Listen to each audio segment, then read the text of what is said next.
Berhenti scroll dan dengar rahsia cantik ini. Skrub badan gula merah dan minyak biji anggur adalah pilihan terbaik untuk eksfoliasi semula jadi yang boleh anda buat sendiri di rumah dengan mudah dan murah.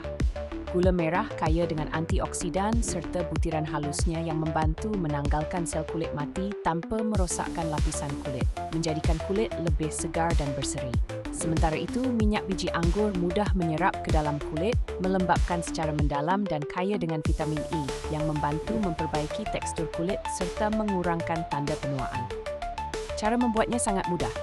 Campurkan 2 sudu besar gula merah dengan 1 sudu besar minyak biji anggur. Gaul hingga sebati sehingga menjadi scrub yang lembut dan mudah digunakan.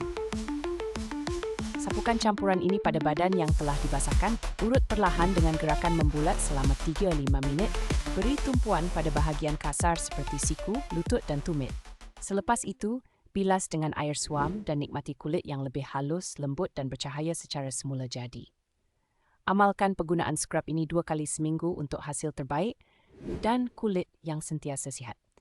Scrub ini bukan sahaja menjimatkan wang kerana bahan-bahannya mudah didapati, malah bebas daripada bahan kimia berbahaya yang boleh merosakkan kulit. Jom cuba hari ini dan rasai sendiri perubahan positif pada kulit anda yang lebih lembut, sesekam berseri